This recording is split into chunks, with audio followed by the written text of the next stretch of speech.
네, 갈라디아서 강해입니다. 갈라디아서 한 절 한 절 성경 정독반입니다. 우리 노트 하시면서 우리 들어주시면 나중에 우리 노트한 것들을 다시 모아서 우리 갈라디아서를 복습할 때도 도움이 될 것이고, 네, 그냥 듣기만 하는 것보다는 노트를 하면 마음에도 새겨지고 또 이 기록하면서 또 새로운 아이디어도 생기고 인사이트도 생기고, 그래서 참 좋습니다. 그래서 기억보다는 기록이 더 중요하다. 적는 자만이 살아남는다. 이 내가 손으로 직접 써야 이것이 생명력이 길고, 그래서 하나님께서 이 성경도 기록하게 하셨잖아요. 글자를 문자로 하나님 말씀으로 이렇게 기록되게 하신 그 깊으신 뜻이 있으실 거예요.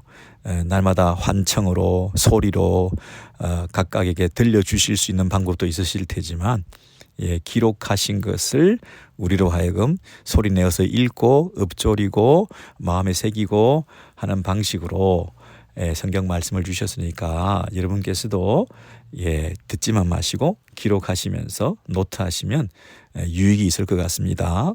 네, 그리고 나중에 노트한 걸 우리가 함께 서로 격려할 수 있는, 수고하셨다고 또 격려도 마지막에 할 수 있도록 여러분께서 차근차근 해주시면 좋겠습니다. 갈라디아서 3장 6절부터 오늘 보겠습니다. 아브라함이 하나님을 믿음에 그것을 그에게 의로 정하셨다 함과 같으니라 그랬습니다. 갑자기 아브라함 얘기가 왜 나왔을까요? 지금 어떤 상황이죠? 유대주의자들은 믿음으로만 의롭게 되지 않는다. 믿음 플러스 율법을 지키고 할례를 행하고 규례를 지키고 절기를 지키고 하는 자기들이 전통적으로 유대적 민족적 전통 위에서 해왔던 그런 일들을 반드시 함으로써 하나님의 자녀가 된다. 하나님의 자녀로서 의롭다 인정받을 수 있고 구원받을 수 있다라고 하는 그런 입장에 서 있는데, 그것이 틀렸다. 오직 믿음으로만 의롭게 된다 하는 사실을 가르쳐 주고자 그 3장 1절부터 4절까지는 성령께서 너희들이 행위로 받았냐, 믿음으로 성령을 받았던 거 아니냐, 그러면서 성령으로 시작했다가 왜 육체로 마치려고 하느냐, 너희들이 믿음으로 성령을 받은 것, 너희들이 경험적으로 성령의 역사를 경험한 것, 이것이 너희들의 행위와 수고를 통해서 임한 성령이 아니라 오직 믿음으로 성령을 받았다. 복음을 듣고 믿어서 성령을 받았다. 믿고 이 복음을 들어서 그것을 영접하고 받아들였을 때 적극적으로 성령께서 우리에게 임하시고 내가 성령의 사람이 되고 하나님의 영이 내게 임하였기 때문에 내가 하나님의 자녀가 되었고, 예수의 영, 아들의 영이 내 안에 있으니 하나님을 아버지라 부를 수 있게 되어서 우리가 하나님의 자녀가 되었다는 거죠. 하나님의 친백성이 되었다는 거죠. 여기에 우리의 수고와 행위라는 게 들어온 게 없다 이 말입니다. 첫 번째, 성령의 역사 그리고 성령의 경험이라고 하는 것이 우리의 행위로 임한 것이 아니다라고 지금 논증하고 있었던 것이고, 두 번째는 이제 성령이 아니라 성경을 봐라, 구약 성경을 봐라, 너희들이 성령의 역사를 경험한 것이 행위로 된 것이 아닌 것처럼 구약의 성경의 내용도 살펴볼 때에 구약의 성경의 기록에 의해서 살펴볼 때에도 이게 행위로 의롭게 된 것이 아니고, 너희들이 그렇게 귀하게 여기는 모세, 그 모세가 쓴 글 모세오경, 그것도 창세기 제일 앞에 부분에 또 모세보다 더 수세기 위에 걸쳐 있는 아브라함, 믿음의 조상, 너희들이 아브라함의 자손이라고 하는 그런 전통 위에 서 있는데, 그 아브라함이 처음 구원받고 어렵게 된 것도 행위로 된 게 아니지 않냐, 그렇게 말하면서 아브라함이 하나님을 믿음에 그것을 그에게 의로 정하셨다 함과 같으니라, 이렇게 말했다는 거죠. 첫 번째, 하나님께서는 아브라함에게 자신의 약속을 보여주셨습니다. 그리고 그 하나님의 약속을 두 번째, 아브라함이 믿었습니다. 세 번째, 그 아브라함이 믿는 것을 보고 하나님께서 의롭다, 이렇게 여겨주셨다는 겁니다. 여기에 인간의 행위가 들어선 게 전혀 없다는 거죠. 하나님의 약속을 믿고 하나님이 그것을 어렵다 했는데, 우리가 믿고 어렵다 여김을 받는 그 안에 인간의 행위와 수고와 열심과 율법, 할례 이런 것을 지키고 행한 것이 전혀 없지 않느냐. 그러므로 너희들이 그것을 지금 주장하는 것은 옳지 않다는 것입니다. 그래서 그 당시 아브라함 얘기를 지금 소환하고 아브라함 얘기를 끄집어낸 것은 어떤 면에서는 이 사도 바울이 아주 절묘한 한 수였다, 이렇게 말할 수 있습니다. 소위 신의 한 수였다, 이렇게 절묘한 한 수였다. 왜냐하면 그들이 존경하고 또 절대적인 권위를 가지는 유대적 전통의 최고봉인 모세, 그리고 모세 오경, 그리고 모세보다 더 선배인 우리의 믿음의 조상인 아브라함, 그 아브라함이 세상의 모세 오경에 기록된 내용에 의하면 그가 행위로 구원받았다는 게 아니라 믿음으로 어렵게 되었다고 하는 부분이 분명히 나와 있기 때문에 유대적 전통에서 그 행위나 율법 준수나 할례 행함에 대해서 자꾸 주장하는 사람들의 코를 납작하게끔 만들 수 있는 그런 한 수를, 절묘한 한 수를 던졌다, 이렇게 말할 수 있죠. 여러분, 창세기 15장 6절로 가보시면 확인할 수 있겠습니다. 창세기 15장 다 아시는 거지만 확인해서 기록을 해 놓으시면 도움이 되겠죠. 창세기 15장 6절에 보시면 아브라함이 여호와를 믿으니 여호와께서 이를 그의 의로 여기시고, 그렇게 말했죠. 여겨 주신다는 겁니다. 진짜 당장 아브라함이 어렵게 됐다는 게 아니고 그것을 의로 여겨 주셨다. 어렵게 되었다. 어렵게 여겨 주셨다. 그런 면에서 아브라함이 믿음이 우리가 어렵게 되는 칭의, 어렵게 여겨주시고 어렵다 칭해 주시고, 일방적인 어렵게 여겨주시는 칭의를 덧입는 것이지, 의를 덧입는 것이지, 내가 의를 이루어가는 것 아니죠. 내가 의를 성취하고 내 노력으로 내가 얻어내는 의가 아니라 하나님이 선물로 의로 여겨주시는 거죠. 그것이 칭의입니다. 그래서 이신칭의라는 교리가 여기서 탄생하죠. 이신칭의, 믿음으로 어렵다 여김을 받는다. 믿음으로 어렵다 칭함을 받는다. 이게 이신칭의 교리입니다.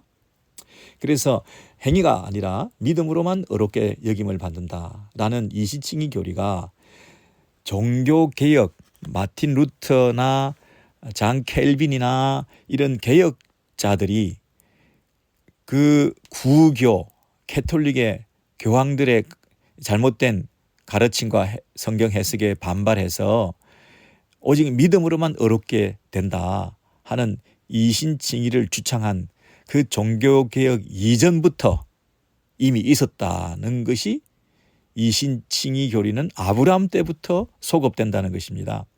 종교개혁자들이 이신칭의를 주창해서 이신칭의가 생긴 게 아니라는 거죠. 사도 바울이 지금 갈라디아 교를 통해서 지금 너희들이 행위로 구원받는 게 아니라 믿음으로 구원받는다. 이신칭의 교리를 지금 주장하고 있기 때문에 그때부터 이신칭의 교리가 생긴 게 아니라는 거죠. 지금 우리 신약시대 우리 교회가 행위 구원이 아니라 믿음으로 구원받는다. 우리의 공로나 자격이 아니라 전적인 하나님의 은혜로 칭의, 어렵게 여김을 받는다. 은혜로 믿음으로 구원받는 이신칭의 교리를 우리 교회가 지금 주장하고 있다고 해서 이신칭의 교리가 생긴 게 아니고 우리나 신약시대나 사도 바울 사도시대나 그리고 종교개혁 시대나 하여튼 소급해서 올라가다 보면 이게 일맥상통하게 원래 하나의 원래 구원의 원리를 하나님이 정해 놓으셨다는 겁니다. 이것이 7절 이하에 나오는 말씀입니다. 자, 갈라디아서 다시 가서 우리 보시겠는데요. 갈라디아서 3장에 다시 가서 보시면 7절 이하에 이렇게 되어 있습니다. 그런즉 믿음으로 말미암은 자들은 아브라함의 자손인 줄 알지어다 그랬습니다. 아까 6절에서 믿음으로 아브라함이 어렵게 여김을 받았다.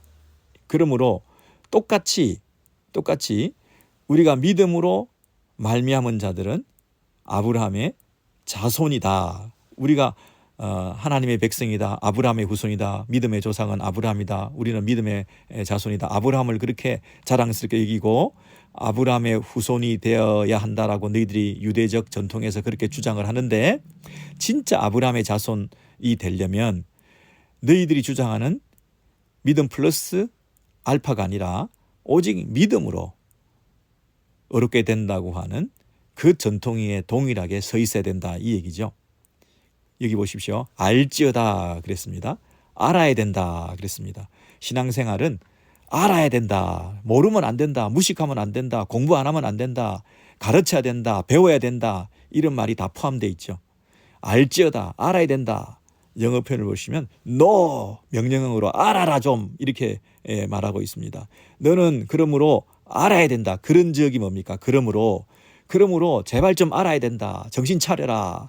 자꾸 엉뚱한 소리 하면 안 된다. 모르니까 그런 소리 하는 거 아니냐. 이러면서 하나님께서 창세기 15장 6절에서 일찍이 구원의 도라고 하는 것, 사람이 하나님 앞에서 의롭게 여김을 받는다고 하는 것은 다른 방법이 아니라 처음부터 믿음으로 의롭게 되는 이신칭의 교리를 하나의 원칙으로 아브라함 때부터 정해 주셨다는 겁니다. 그걸 알아야 된다는 겁니다. 그걸 모르니까 자꾸 엉뚱한 얘기를 하는 거 아니냐. 그러므로 우리가 지금 믿음으로 어렵게 여김을 받은 아브라함처럼 동일하게 우리도 동일하게 아브라함처럼 우리도 아브라함의 자손이 되려면 같은 믿음을 가지고 믿음이라는 방법으로만 어렵게 여김을 받는 동일선상에서 하나님의 자녀가 되었다. 아브라함의 후손이 되었다는 것을 우리가 알아야 된다. 그걸 흔들리면 안 된다. 그걸 의심하면 안 된다. 그 원리를 놓치면 안 된다. 그래서 종교개혁 시대에 이신칭의 교리가 생긴 게 아니라 이미 아브라함 때부터 하나님께서 일관된 원리로 우리를 구원에 이르는 방법으로 오직 믿음으로 이것을 주장하고 계신다는 거죠. 이미 종교개혁은 그때부터 시작되었다고 말할 수 있죠. 인간 역사에서 가장 큰 거짓말이 뭐냐면 인간의 행위로 구원을 받겠다는 거잖아요. 인류 최대의 사기극이 뭡니까? 인류 최대의 거짓말이 뭡니까? 우리의 선행과 열심으로 하나님 앞에 의로워지겠다고 하는 그 사기, 그 거짓말에 다 사람들이 속고 있잖아요. 모든 종교가 다 우리의 그 자력 구원, 우리의 노력으로 득도하고 하나님의 수준에 이르고 하나님의 산에 올라가고 우리가 의를 쟁취할 수 있다고 하는 그 교리에 우리가 다 속아 넘어가서 다들 비나이다 자기의 그 정성을 바치고 지성이면 감천이다 그러고 우리의 열심과 수고를 통해서 하나님을 감동시키고 심지어 아들까지 바치면서 인신 제사를 드려서라도 최고의 것을 최선의 것을 헌신했을 때 신도 감동을 해서 우리에게 복을 주시고 우리에게 구원도 주시고 한다고 하는 그런 잘못된 종교관에 빠져서 이 세상이 돌아가고 있는데 너희들은 제발 좀 알아야 된다. 제발 좀 알아야 된다. 우리가 죄인들이 인간이 인류가 구원받는 길은 우리의 능력과 자격을 갖추어서 하나님 앞에 의롭게 우리가 인정받는 게 아니라 우리가 할 수 없음을 인정하고 우리는 어릴 때부터 태어날 때부터 이미 죄성을 타고난 해결되지 않는 하나님께서 우리 지으셨음을 한탄할 정도로 후회하실 정도로 우리 안에 이미 고장나 있는 인간의 근본적인 부패성을 우리가 타고났기 때문에 우리가 부패한 마음을 가지고 수고하고 열심을 내고 애를 쓰는 그 자체가 더 큰 죄를 짓고 더 큰 자기 의를 쌓고 그런 면에서 우리가 노력하는 것이 구원을 얻는 부분에서는 전혀 유익하지 않고 도움이 되지 않는다는 것을 인정하고 우리의 한계를 고백하고 하나님의 은혜로 하나님께서 행하신 방법으로 그것을 받아들이는 믿음으로 하나님께서 보내신 구원자이신 예수를 내가 받아들임으로 하나님 앞에 나아갈 수 있는 중보자의 그 이미 행하시고 다 이루었다 하시는 그 성취와 완성을 근거로 해서 우리 하나님 앞에 나아가는 방식의 그 신앙생활과 그 구원의 도를 우리가 깨닫는 것 외에 다른 길이 없다는 거죠. 구원을 받으려면 구원을 주시는 분의 방법대로 따라야 구원을 받는 거지 내가 구원을 받는 방식으로 자꾸 노력하고 애를 쓴다고 해서 그 구원을 그분이 주시는 게 아니라는 거예요. 선물로 주시는 분이 그분이 주시는 선물을 내가 받아야 되는 거지 내가 아무거나 그분으로부터 왔다라고 착각하고 있으면 그것은 하나님께서 주신 게 아니라는 거죠. 그 한계를 그 유한성을 나의 그 짧음을 나의 그 결핍을 나의 부족을 인정하고 나의 한계성을 자인하면서 하나님께 더 의존적인 하나님이 하신 그 방법을 믿는 방식으로 우리가 구원을 얻는 이것이 신앙생활의 우리 신자들의 원리라는 것입니다. 그래서 아브라함의 예를 들어주시면서 분명히 7절에서 그렇게 말씀하셨죠. 7절 이제 8절 보시면 또 하나님이 이방을 믿음으로 말미암아 의로 정하실 것을 성경이 미리 알고 먼저 아브라함에게 복음을 전하되 모든 이방인이 너로 말미암아 복을 받으리라 하였느니라. 여러분 이 8절이 참 놀라운 말씀이지 않습니까? 8절을 보시면 하나님이 이방이 뭡니까? 유대인뿐만 아니라 지금 갈라디아 교회를 포함해서 지금 이슈가 되고 있는 이방인들이 감히 하나님의 자녀가 될 수 있느냐 이 문제 가지고 지금 갑론을박 말이 많은데 하나님께서는 바로 너희들 지금 그 문제로 스트럭을 하고 있고 또 그걸 받아들일 수 없어서 이방인도 하나님의 자녀가 된다고 하는 이 부분에서 내 전제와 내 선입견과 내 고정관념으로 인해서 지금 굉장히 힘들어하고 있는 이 상황을 미리 아시고 이방을 믿음으로 말미암아 의로 정하실 것을 성경이 미리 알고 먼저 아브라함의 복음을 전하되 모든 이방인이 너로 말미암아 복을 받으리라 하였느니라. 여러분 아브라함에게 뭐라고 얘기했다고요? 네가 먼저 믿음으로 말미암아 복음을 받아들임으로 의롭게 되는 방식으로 아브라함을 부르시고 의롭게 하고 난 다음에 그 아브라함에게 뭐라고 얘기했냐면 모든 이방인이 너로 말미암아 복을 받으리라 이렇게 말씀하셨다는 거예요. 그러니까 아브라함이 의롭게 된 방식으로 동일하게 모든 이방인들도 의로 여김을 받는 방식이 믿음으로만 된다는 것을 이미 샘플로 원칙으로 제시해 주셨다는 거예요. 왜냐하면 아브라함은 유대인이고 유대적 전통의 최고봉에 있는 사람인데 이 아브라함조차도 오직 믿음으로 의롭게 됐다고 하는 것을 선명하게 드러내심으로써 이제 유대주의자들이 아닌 이방인들도 믿기만 하면 오직 믿음으로만 구원을 받고 얻게 된다고 하는 그 동일한 맥락에서 인류를 구원하시고자 하시는 하나님의 그 구원의 도와 원리는 동일하다고 하는 것을 제시하시기 위해서 이렇게 하셨다는 거예요. 얼마나 놀랍습니까? 8절입니다. 또 하나님이 이방을 믿음으로 말미암아 의로 정하실 것을 성경이 미리 알고 성경이 자정하는 바. 이게 종교개혁 때부터 이신칭의 교리가 생긴 게 아니다라는 거예요. 사도 바울이 처음 이신칭의 교리를 들고 나온 게 아니다. 갈라디아 교를 향해서 처음 사도 바울이 너희들에게 지금 오직 믿음으로 얘기를 하는 게 아니다는 거예요. 성경이 먼저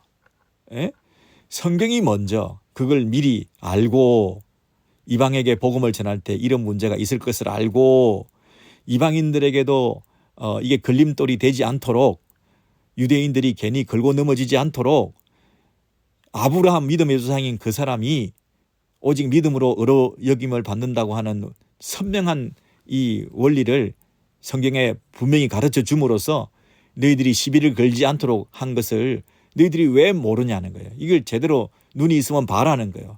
너희들이 성경을 읽으면 제대로 이것을 깨달아라는 거예요. 이걸 좀 알아야 된다는 거예요.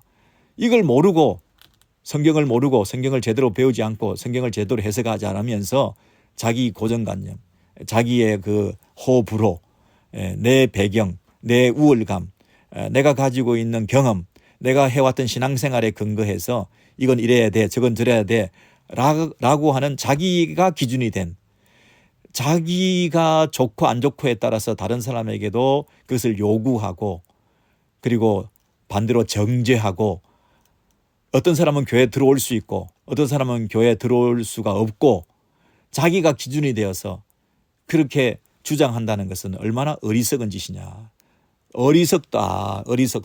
바보 같은 짓이다. 성경의 원리와 맞지 않다.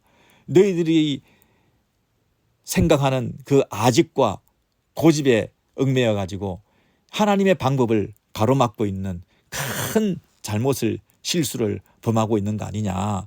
이렇게 안타까운 마음을 가지고 이 사도 바울이 얘기를 하고 있죠. 잘 이해가 되십니까? 예수께서 이미 행하신 것, 그것을 믿고 받아들여야 되는 거지 내가 뭔가를 행하려고 해서는 안 된다는 걸 자꾸 기억하십시오. 이미 완성되었다. 이미 다 이루었다. 이미 예수 그리스도가 우리를 위해서 다 행하셨다. 율법이 완성되었다. 나는 현재 부족하지만 그 예수께서 이미 완성하신 것에 근거해서 나도 어렵게 여겨졌다 하는 그 자유, 그 완전함, 그것을 우리가 누릴 수 있어야 됩니다. 하나님께서 세상을 다 만들어 놓으시고 그 다음에 안식하셨다. 그럼 안식하셨다는 얘기는 당신이 안식하셨다 뿐 아니라 우리도 그 안식에 동참하라고 하신 거잖아요. 그러면 우리가 안식할 수 있다는 것은 하나님이 완벽하게 하셨다는 것에 대한 믿음이 있어야 우리가 안식할 수 있지. 하나님이 내 인생을 책임지고 하나님께서 내 삶을 온전히 주장하신다고 하는 그 완전성, 그 온전함, 하나님께서 이미 모든 것을 다 이루셨다. 예수 안에서 우리의 과거와 현재와 미래에 대한 모든 플랜을 알고 계시고 그분께 맡겨질 때 우리의 인생은 안전하다 하는 이런 믿음이 있을 때 우리가 쉴 수 있는 거죠. 안식할 수 있는 거죠. 그런데 그런 확신이 없으면 우리가 쉴 수가 없죠. 일해야 되죠. 움직여야 되죠. 뭔가 보여야 되죠. 스스로 살아남기 위해서, 스스로 자기를 지키기 위해서, 스스로 자기의 안전지대를 구축하기 위해서 쉴 수가 없는 거죠. 더 애를 써야 되는 거죠. 쉴 수가 없는 거죠. 우리의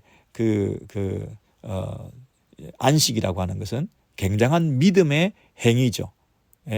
믿음이 없이는 쉴 수가 없는 거죠. 마찬가지로 예수께서 이미 다 이루셨다. 그리고 나의 과거와 현재와 미래는 그분 안에서 예수 그리스도 안에서 안전하다. 나의 유일한 소망은 예수밖에 없다. 예수 그리스도 안에서 나는 진정한 위로가 있다. 그 예수 그리스도 안에서 영원한 나의 미래가 그분께 달려있고, 지금도 미래뿐 아니라 지금도 내 안에 가장 최선의 것으로, 최고의 것으로 하나님께서 주시고 있고, 나의 삶 가운데서 개입하고 계시고, 예수 그리스도 안에서 다 이루었다고 하는 면에서 나를 보실 때 나를 용납해 주고 계신다. 내가 부족하고 죄를 짓고 내가 불충하고 내가 부족해서 이 모양 이 꼴로는 하나님 앞에 설 수가 없어서 늘 회개하고 죄스럽고 부끄러워서 나는 더 이상 뭐 아무 일도 할 수가 없고, 이 모습 이대로 가지고는 감히 예배도 못 드리고 하나님 앞에 뭐 나아갈 수도 없고, 지금 죽을 수는 없고 천국 갈 수 없고 난 더 뭔가를 해야 되고, 이런 한스러움과 안쓰러움과 나의 어떤 그 연민에 빠져가지고 늘 뭔가 불충분함을 느끼면서 그런 신앙생활을, 지금 죽어도 완전하다 나는. 내가 뭔가가 보태어져야 하나님께 천국에 드려짐을 당할 수 있다. 하나님께서 나를 기뻐하실 거다. 내가 이래 가지고는 천국 못 가지. 더 수고하고 더 애쓰고 개척도 하고 더 좋은 목회도 하고 더 전도도 많이 하고 헌금도 많이 하고 더 착하게 살고 더 선한 길로 이 사람들을 사람들이 부러워할 만한 이런 치적과 공적과 업적도 쌓고 많은 사람이 칭찬할 만한 많은 사업도 하고 뭐 이렇게 더 해야 되겠다고 자꾸 생각을 하면 그 안에 사실은 약간의 신앙의 병적인 요소들이 들어있다는 겁니다. 왜냐하면 예수 안에서 하나님께서 나를 보실 때는 완전하게 보시기 때문에, 흠이 없게 보시기 때문에, 우리가 부족하면 부족한 대로 하나님께서 우리를 용납해 주시고 예수 그리스도 안에서 우리를 온전히 귀하게 보실 것이고, 나로 인하여 그 기쁨을 참지 못하시고 예수 안에서 우리의 인생길을 책임져 주시고 하는 그런 부분에서 안정감과 확신과 또 걱정과 염려를 내려놓고 내가 할 수 있는 것은 지금 찬송이죠. 감사죠. 그리고 신뢰죠. 그런 마음으로 이 내 안에서 복음을 누리는 그 예수 안에서 우리가 안정감을 찾으면서 조급해하지 않고 불안해하지 않으면서 나에게 주신 탤런트를 가지고 그분을 섬기고 최선을 다하고 우리의 호흡이나 우리의 삶이나 우리의 말이나 행실이 그분 앞에서 합당하게 살아갈 수 있도록 그렇게 애쓰는 이런 부분이 뒤따라가는 이런 태도, 내가 오늘 죽어도 천국에 당당하게 예수 이름으로 나아갈 수 있다고 하는, 부족함 없이 그분께서 나를 품어주신다고 하는 그 확신 가운데 미련도 없고요, 조급함도 없고요, 초조함도 없고요, 그런 어떤 이 복음이 주는 그 생명력과 그 복음이 주는 그 놀라운 힘을 이 땅에서 누리면서 너무나 감사하면서 찬송하면서 그렇게 하루하루를 기쁨으로 살아갈 수 있는 것, 이게 이 신앙생활에 너무너무 중요하다는 거죠. 근데 갈라디아 교인들은 여전히 그걸로 안 된다, 뭔가를 더 해야 된다, 이렇게 자꾸 고집스럽게 얘기하는 것에 대해서 사도 바울은 지금 복음 안에서 그것을 누려야 된다, 복음 자체로 만족해야 된다, 그 얘기를 지금 해주고 있는 거죠. 그래서 9절에 결론적으로 이렇게 말합니다. 그러므로 믿음으로 말미암은 자는 믿음이 있는 아브라함과 함께 복을 받느니라 그랬습니다. 이게 무슨 말입니까? 우리가 행위로가 아니라 믿음으로 어렵다 여김을 받는 이런 믿음으로 충분하다, 믿음으로 어렵게 된다, 이렇게 지금 내가 고백하는 것은 과거의 구약시대에 믿음이 있는 그 아브라함, 믿음으로 어렵게 여김을 받은 믿음이 있는 아브라함, 이게 굉장히 재밌는 표현인데요. 믿음이 있는 아브라함, 믿음의 사람 아브라함, 믿음으로 어렵게 여김을 받은 아브라함, 또는 우리가 신뢰할 수 있는 아브라함, 우리의 믿음의 근거가 되는 아브라함, 우리가 믿어서 구원을 받는다고 하는 것에 하나의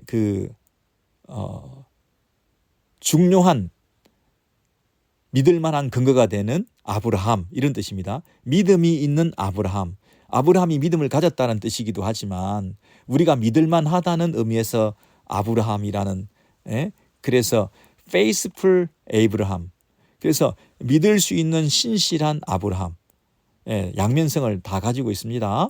네, 그 믿음을 가지고 있는 아브라함, 믿음으로 어렵다 여김을 받은 아브라함, 그리고 또 우리가 믿을 수 있는 아브라함, 우리가 믿음으로 어렵다 여김을 받는데 충분한 근거가 되는 아브라함, 그게 9절의 그 의미입니다.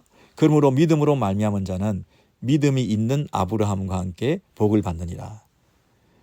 믿음을 가진 아브라함, 믿음의 사람 아브라함, 그래서 우리가 믿을 수 있는 아브라함, 우리의 어렵게 여김을 받는 근거가 되는 동일한 믿음이라는 근거 위에서 어렵게 여김을 받은 그 아브라함, 그래서 우리가 믿을 수 있는 아브라함, 믿음을 가진 아브라함, 이렇게 중의적인 그 의미로 우리가 구절을 해석할 수 있겠습니다. 그래서 아브라함을 봐라, 믿음의 조상인 아브라함을 봐라. 너희들이 유대적 전통에서 자꾸 다른 주장을 하고 있는데 아브라함 당대에는 율법이 주어지기도 전이다, 이 말이죠. 아브라함 그때는 할례도 행하기 전이다, 이 말이죠. 할례 제도, 율법 제도 이런 것조차 없었을 때도 어렵게 이김을 받은 사람이 있다. 그게 아브라함이다. 근데 자꾸만 할례를 얘기하고 율법을 얘기하고 한다는 게 어불성설이다. 어떻게 구절을 보십시오. 그러므로 그런 할례 행함이나 율법 준수나 그런 것을 통해서 어렵게 이김을 받는 그런 방식이 아니라 그런 것조차 없었던 시대에 아브라함은 오직 믿음으로 어렵게 이김을 받지 않았느냐. 그 복을 너희들이 같은 믿음으로 어렵게 이김을 받는 그 동일선상에서 복을 받는 사람들이 돼야 된다라고 지금 얘기를 하고 있죠. 그래서 이 3장 오늘 6절, 7절, 8절, 9절의 말씀 다시 한번 우리가 잘 확인을 해 보게 되는데요. 특별히 아까 8절과 9절에 있는 말씀, 이런 말씀이 있었죠. 8절에 보시면 또 하나님이 이방을 믿음으로 말미암아 의로 정하실 것을 성경이 미리 알고 먼저 아브라함에게 복음을 전하되 모든 이방인이 너로 말미암아 복을 받으리라 하였느니라. 이 말씀은 창세기에 동일하게 있는 하나님의 약속이죠. 그렇죠? 창세기 12장 3절로 한 번 더 가보겠습니다. 창세기 12장 3절에 가서 보시면 너를 축복하는 자에게는 내가 복을 내리고 너를 저주하는 자에게는 내가 저주를 하리니 땅의 모든 족속이 너로 말미암아 복을 얻을 것이다. 이거 보세요. 땅의 모든 족속이 너로 말미암아 복을 얻을 것이다. 이 약속을 아브라함에게 주셨죠. 근데 아브라함이 그 약속을 받았죠. 아브라함이 이런 복을 받을 것이라는 약속을 아브라함의 행위나 노력으로 수고로 그것의 결과로 그것의 보답으로 하나님께서 이런 복을 주신다, 약속을 주신다고 한 적이 없습니다. 그냥 일방적으로 하나님께서 어느 날 아브라함을 부르시고 그 아브라함에게 이런 복을 너를 통해서 모든 민족에게 이 복을 줄 거다, 이렇게 얘기를 하신 거죠. 그리고 창세기 18장 18절에도 보시면 한번 기록해 놓으셔요. 창세기 18장 18절에 아브라함은 강대한 나라가 되고 천하 만민은 그로 말미암아 복을 받게 될 것이 아니냐. 그죠? 여기도 보시면 아브라함은 천하 만민이 그로 말미암아 복을 받게 된다는 거죠. 이 복을 받게 된다는 것이 뭡니까? 의롭게 여김을 받는다는 거예요. 성령을 받는다는 거예요. 하나님의 자녀가 된다는 거예요. 그리고 아브라함의 자손이 된다는 거고. 예.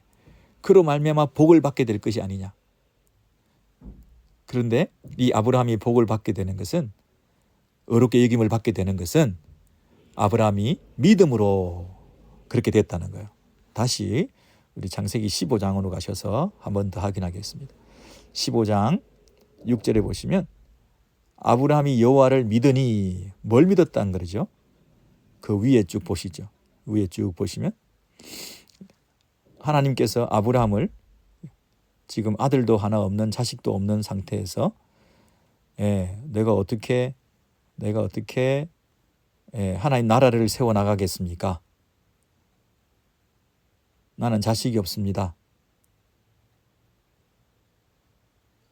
그랬을 때 하나님께서 아브라함을 데리고 어디로 나갔던가요? 어디로 나갔죠? 4절 이하에 보십시오.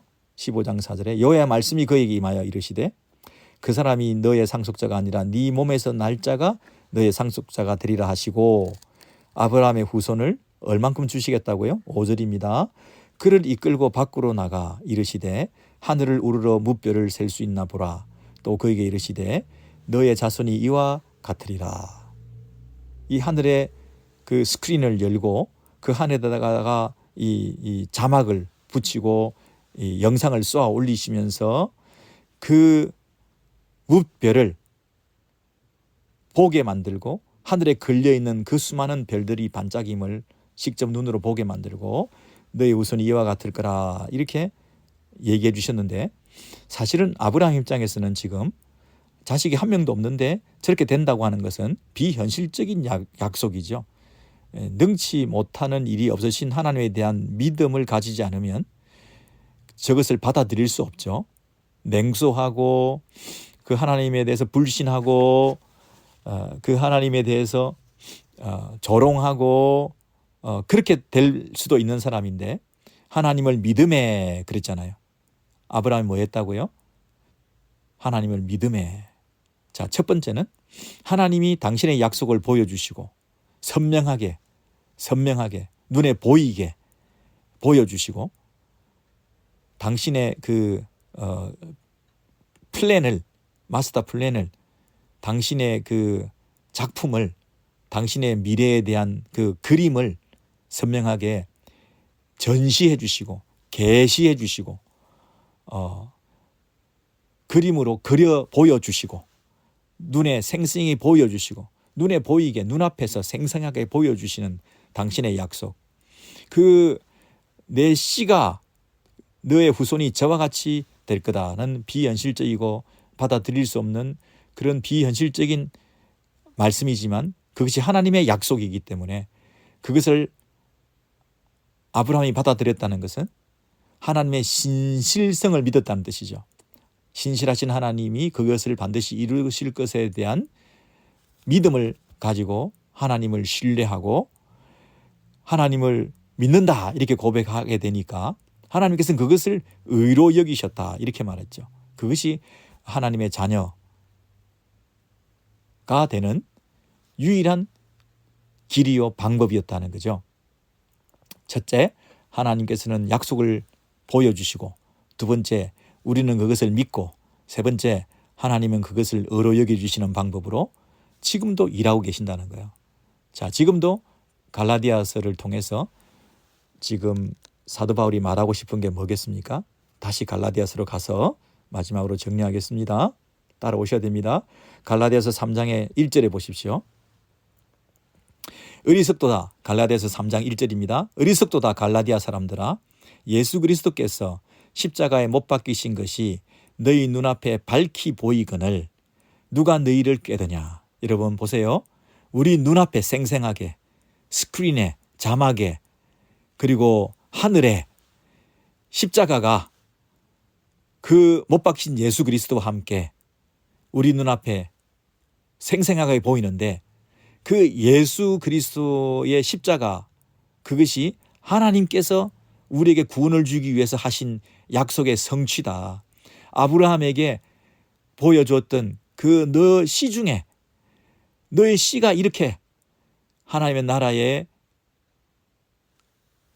출발이 되고 완성이 되는, 이와 같이 창대케 되는, 예수를 통해서 그 씨가 이렇게 번성하게 된다고 하는 그 약속의 실현은 육적인 혈통으로 아브라함의 후손으로 되는 것이 아니라 하나님의 약속을 믿는 믿음으로 영적으로 후손을 만드는 방식으로 되었던 것처럼, 지금 너희 눈앞에 보이는 예수, 하나님의 방법, 하나님께 주신 구원의 도, 십자가에 달려 죽으심으로 우리의 죄를 처리하심으로 하나님 앞에, 거룩한 그분 앞에 나아갈 수 있는 이런 믿음으로 하나님의 자녀가 되는 이런 방식으로 하나님께서 제시하신, 계시하신, 전시해 놓으신, 하나님이 그림 그려 놓으신, 하나님께서 이 땅에 영적인 눈을 가지고 하늘을 바라볼 때 보이는 예수의 십자가에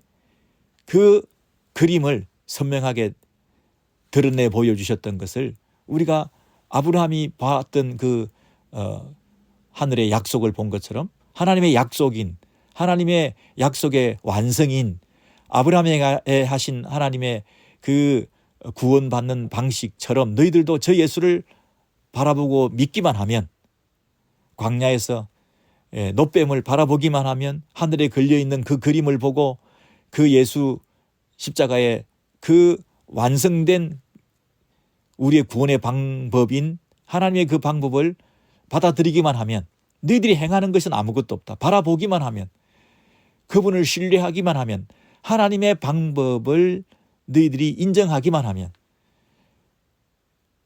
그것을 믿음으로 받아들이는 너희들을 어렵다 여기는 그 방식으로 그렇게 지금 예수를 너희들에게 소개했는데, 누가 그것을 꾀드냐?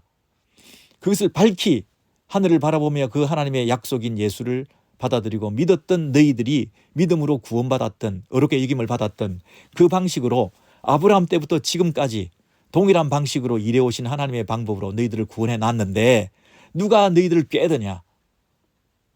그렇게 말씀하시면서 1절 이하에서부터 계속해서 사도 바울이 논정적으로 지금 설명해 나가셨던 거 아닙니까?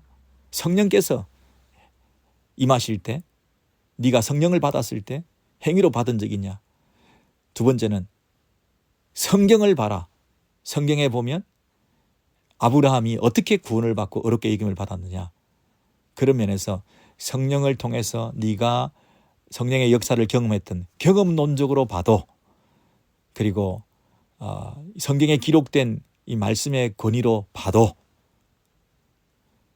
우리가 우리의 행위나 선행이나 공로로 될 것은 아니라 오직 믿음으로 말씀을 듣고 믿는 방식으로 구원받는, 어렵게 되는 그 일을 통해서 지금도 우리의 그 구원을 이루어 가시는 하나님의 방법을 너희들이 왜 이것을 모르느냐?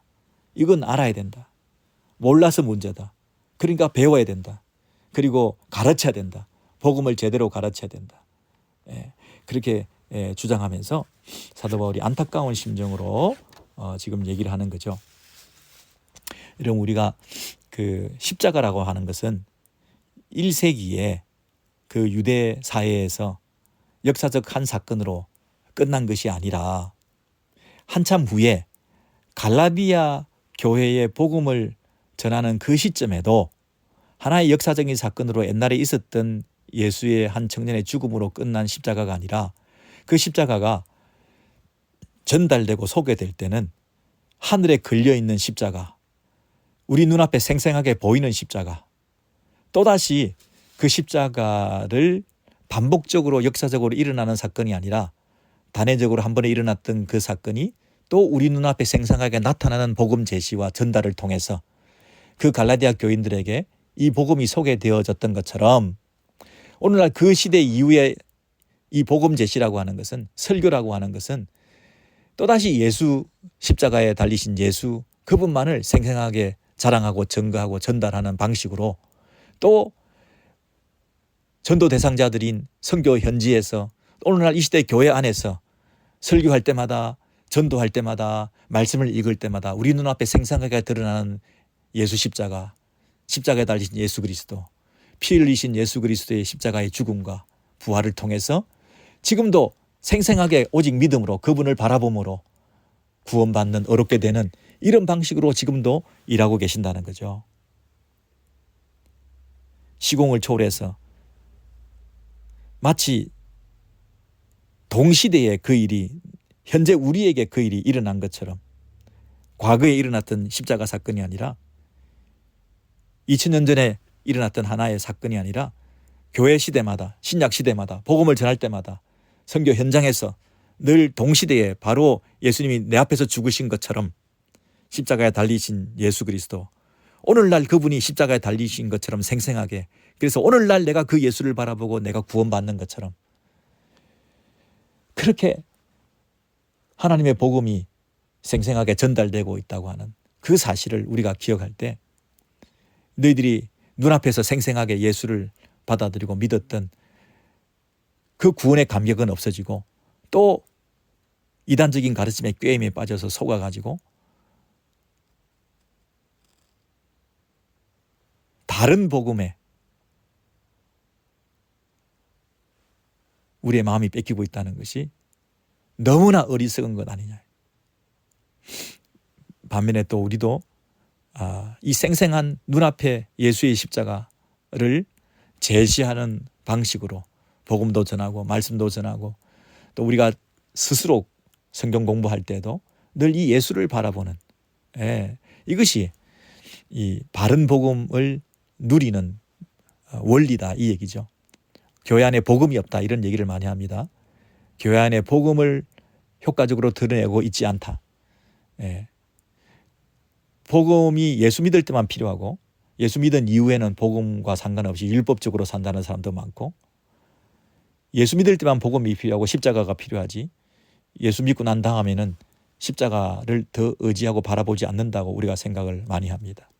그러나 예수 안에서 복음 안에서 이미 다 이루신 그 하나님의 승리와 하나님께서 베푸신 그 은혜를 우리가 누리면서 우리를 돌아볼 때 우리의 삶은 더 파워풀하고 더 안정감 있고 더 영원하고 예수의 이름이 주는 그 확신과 소망 가운데 우리가 더 담대하고 그렇게 흔들림 없이 살아갈 수 있게 되는 것입니다. 그 십자가를 굳게 붙들지 않을 때, 그 십자가가 충분하다고 생각하지 않을 때, 그 십자가가 주는 그 파워를 내가 경험하지 않고 소홀히 여기고 그 십자가를 역사적인 한 사건으로 과거의 사건으로 치부할 때에 우리는 그 십자가가 주는 그 위로와 안정과 자유와 기쁨을 풍성히 누리지 못하니까 다른 그 어떤 대체물들을 가지고 와서 인간의 행위로 내 열심으로 우리가 인정받고자 하고 사람들로부터 인정받는 거 또 내가 열심을 통해서 하나님께서 인정해 주시고 하는 방식으로 내 구원을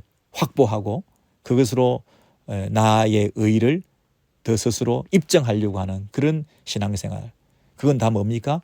십자가가 없기 때문이다.